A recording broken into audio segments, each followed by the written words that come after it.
आज हम जिस मौजू पे बात करेंगे वो है मेहनत और मुकद्दर। 5 सवाल हैं जी हमारे पास, पांचों के पे मुफ्त से डिस्कशन होगी और इस पे बात करेंगे कि मेहनत और मुकद्दर में क्या फ़र्क है। पहला सवाल है कि मेहनत और मुकद्दर में क्या फ़र्क है। बहुत सारे लोगों के नज़दीक मेहनत और मुकद्दर, जो लोग कहते हैं कि हमने कुछ भी नहीं करना ज़िंदगी में, जो होगा हमारे मुकद्दर में भी लिखा हुआ है, उनके बारे में हमारी क्या राय है। और मकसद, जो दिल में अपना मकसद लेके चलते हैं, हर कदम पे उनके ज़हन में होता है कि हमने ज़िंदगी में ये अचीव करना है, इससे आगे हमने जाना है, उनके बारे में। मेहनत और मकसद और मुकद्दर में क्या फ़र्क है। बेसिकली हमारे पास लोग यूँ कर रहे होते हैं कि उन्होंने कुछ भी नहीं करना होता ज़िंदगी में, बिल्कुल स्ट्रेट, कोई मकसद नहीं रखा होता, कोई ज़िंदगी का एम नहीं सोचा होता, बिल्कुल स्ट्रेट ज़िंदगी गुजार रहे होते हैं। और उसमें जितनी भी तकलीफ़ें आती हैं, मुसीबतें, मुश्किलात और जितनी आजमाइशें आती हैं या इंसान फेल हो जाता है, तो वो इसको मुकद्दर का नाम दे रहे हैं। उसमें उसकी खुद की गलतियां भी शामिल होती हैं जिसको वो इसी का नाम देते हैं। हालांकि ये बिल्कुल ही गलत है। ऐसा कुछ भी नहीं होता कि मुकद्दर, इंसान के मुकद्दर में तो अल्लाह ताला ने जो लिख दिया वो है, लेकिन एक तरफ अल्लाह ताला ने ये भी कहा कि इंसान के लिए उतना कुछ है जितनी की वो मेहनत करता है। जब हम किसी भी चीज़ का कोई भी मकसद रखते हैं तो हमें उसके लिए 5-4 चीज़ों की ज़रूरत होती है, जो कि लफ्ज़ मकसद पे हम गौर करें ना, इसके हरूफ बनते हैं 4। मकसद, मीम स्टैंड फॉर मेहनत।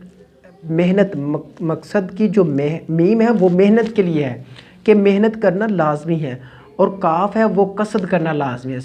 स्वाद देख लें, सदाकत और दाल दयानत। जब इन चारों चीज़ों को हम मिला के मैदान में लेके आएंगे तो हमारा मकसद जो होता है वो मुकद्दर बन जाता है, ना कि जो मुकद्दर में हो वो मकसद नहीं होता।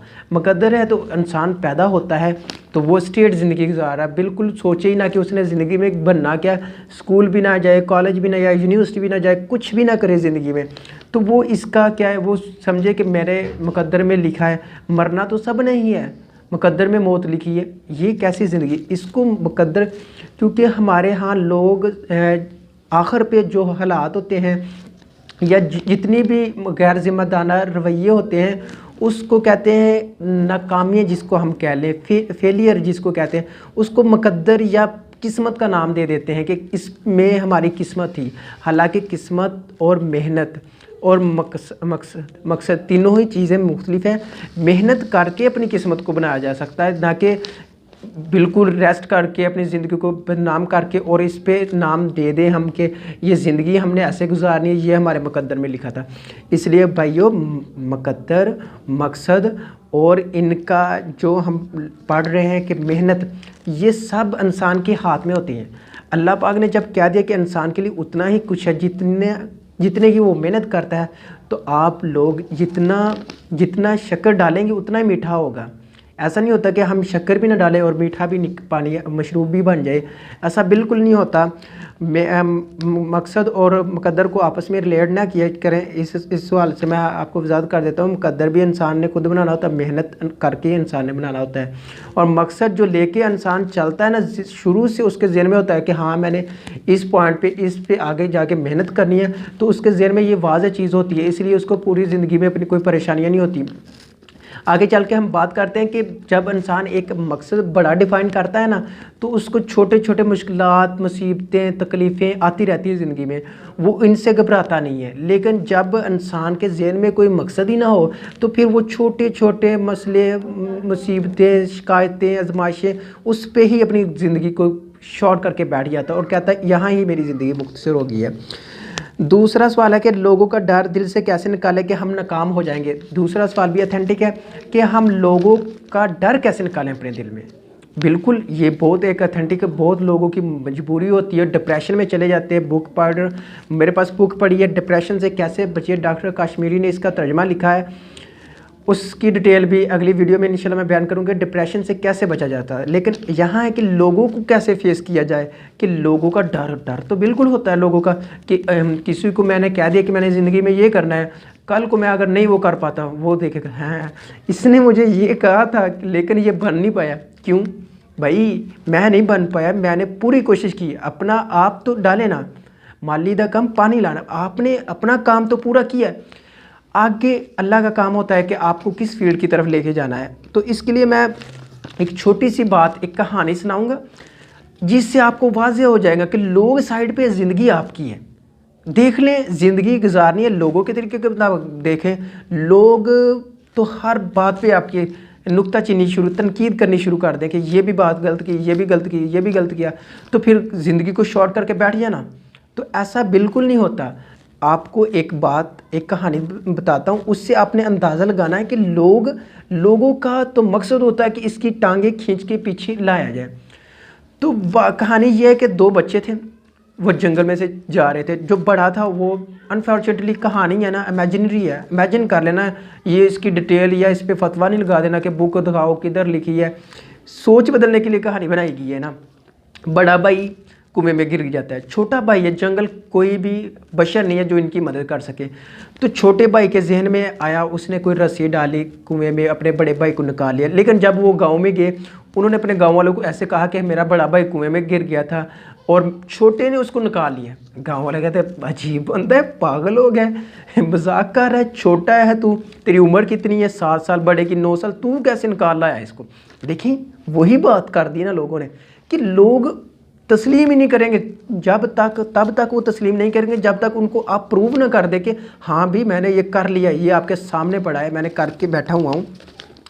हाँ, तो जब वो गांव के एक बुजुर्ग के पास गए, उन्होंने बताया कि ये बच्चे तो सच कह रहे। उसने कहा आपको कैसे पता कि ये सच कह रहे। उन्होंने कहा पता है, जब ये जंगल में था, इसके जहन में ये बिल्कुल भी बात नहीं थी कि मैंने नहीं करना। उसके जहन में थी मैंने ये करना है। भाई जब भी आप किसी मकसद को, किसी भी टारगेट को अपना अचीव करने का इरादा बना लेते ना, उस पर फिर तहे दिल से मेहनत करना शुरू कर दे। ये ना देखें कि लोग बिल्कुल करेंगे तनकीद बर्दाश्त करने का हौसला होना चाहिए। और ये आपको बताऊंगा अगली वीडियो में कि कितनी लोगों की बातों से आपके अंदर कितनी कैपेसिटी आती है, कैपेबिलिटी पैदा होती है कि अगर आप लोगों की बातों को भी बर्दाश्त नहीं कर सकते, यानी कि आपके अंदर एक कमज़ोरी है जिसको आप बर्दाश्त नहीं कर सकते। वही बातें लोगों की, अगर मतलब आपके अगेंस्ट कोई पार्टी बैठी है, आप उनकी बातें नहीं बर्दाश्त, खड़े हो गए एकदम उनको रिस्पॉन्स देना शुरू हो गए, भाई कैसी ज़िंदगी है। इसलिए ये सवाल है कि लोगों का डर कैसे दिल से निकालें। ठीक है, ये बात मैंने क्लियर कर दिया कि मैं तो यही इतना ही कहूँगा कि लोगों को डर निकाल दे दिलों में। लोग जो तनकीद करने वाले लोग होते हैं ना, ये अगर कल को आपकी कब्र पर भी आएंगे ना, कब्र पर लोग ये आएंगे और आपकी कब्र की ऊपर से मिट्टी उठा के कहेंगे ये देखो यार कितनी सख्त है, मैंने कहा था ना ये बुरा आदमी है। और भाई आपको कब्र में लेटे लोग कहेंगे कि ये बुरा आदमी है, तब क्या रिस्पांस दोगे? तब भी डरना कब्र में, हो मुझे लोग बार बुरा कह रहे।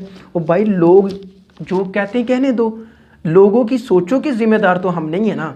लोग तो कहते रहेंगे, कुछ ना कुछ कहते रहते हैं, हम अपने अक़वाल के, अपने अफ़आल के और अपनी ज़िम्मेदारियों के ज़िम्मेदार हैं, ना कि लोगों की बातों के, उनके रवैयों के, उनके अखलाक के, बहुत सारे लोगों का ये भी एक प्रॉब्लम होता है कि फ़लाँ मेरे बारे में ऐसी सोच रखता है। भाई आपको कैसे पता कि उसकी सोच ऐसी है? ये खुद को एक मुसीबत देने वाली बात नहीं हुई कि फ़लाँ मेरे बारे में ऐसी सोच रखता है। भाई क्या हो गया तुम्हें? तुमको कैसे पता चल गया कि फ़लाँ की ऐसी सोच है? नहीं, ये बात भी नहीं करते। फिर कहते हैं फ़लाँ ने मैंने सोचा, फ़लाँ ने मुझे कहा, फ़लाँ की सोच, फ़लाँ ने ऐसा तुम्हारे बारे में सोचा। भाई क्या फ़लाँ ले गए हो? उसने सोचा है, किसके बारे में सोचा है? मेरे बारे में सोचा।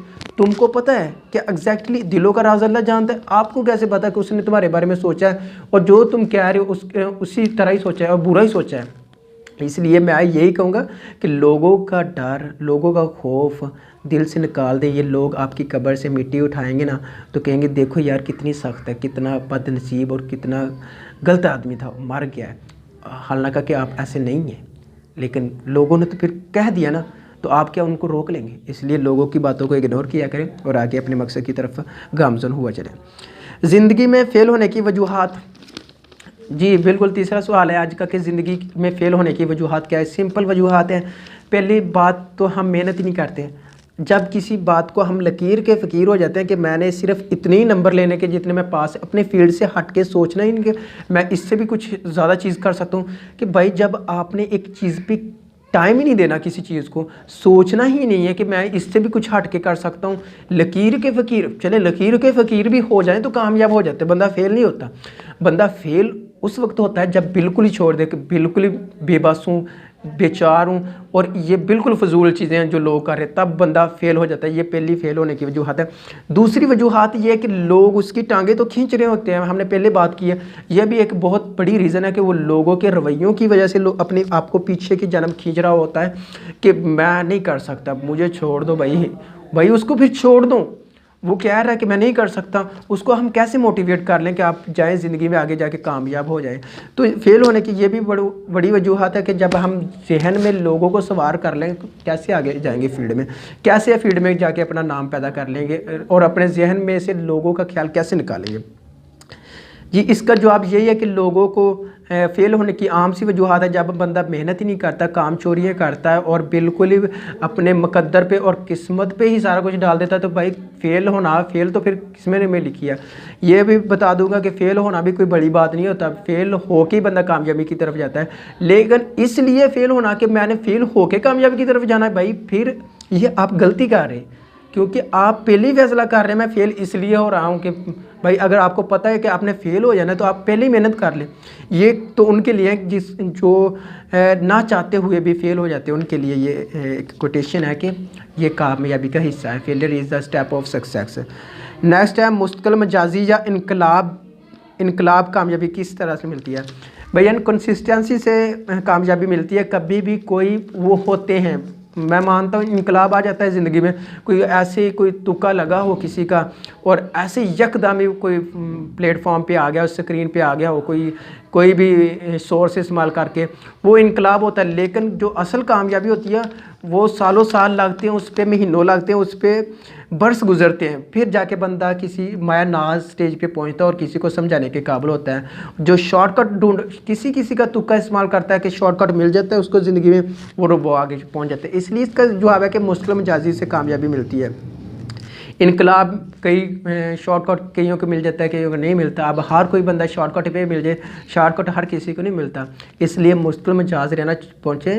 कामयाबी है ही वही जो कंसिस्टेंसी से मिलती है, शॉर्टकट से कामयाबी नहीं, वो तुक्का होता है। ठीक है, लोगों के रवैयों से बेखबर कैसे हुआ जाए। ठीक है, फिर लोगों के रवैये से पहले भी मैंने बात कर दी। ये 5वां सवाल आज का कि लोगों के रवैये बहुत बड़ा रोग है। दुनिया का सबसे बड़ा रोग क्या है, क्या सोचेंगे लोग? दुनिया का सबसे बड़ा रोग क्या सोचेंगे लोग?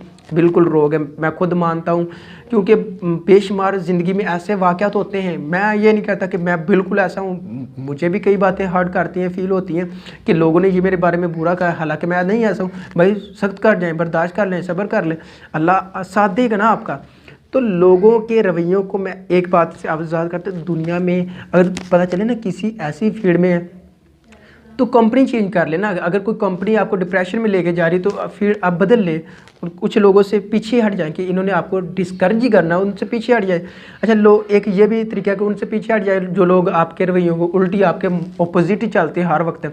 एक बात, उन लोगों से आप किनारा कर जाए। दूसरी बात ये कि इतने बहरे हो जाएं कि मतलब आप उनको सुन ही ना सकती, इतनी चाहे आप स्टेडियम में और चारों तरफ आपके मुखालफ हों, लेकिन उनकी आवाज़ें आपके कानों में नहीं पड़नी चाहिए, इतने बेखबर हो जाए उनसे। तो इस पे भी एक छोटी सी कहानी पेश कर देता हूँ। कासिम अली शाह भी अक्सर पेश करते हैं कि 4 मेंढक थे ना, वो किसी तालाब में डूब रहे थे, और जो साथ वाले थे ना मेंढक, उसके दोस्त, वो कह रहे थे तुम डूब जाओगे। वो 3 डूब गए। वो एक थोड़ी देर बाद आस्ता करते ना कोशिश करते बाहर निकल आया। उसने पूछा, बाकी उनके दोस्त मेंढकों ने पूछा कि तू कैसे निकल आया? उसने पूछा, फिर तहकीक की तो वो बोला था, बहरा था, उसको सुनाई नहीं देता था। जब आप ज़िंदगी में ऐसा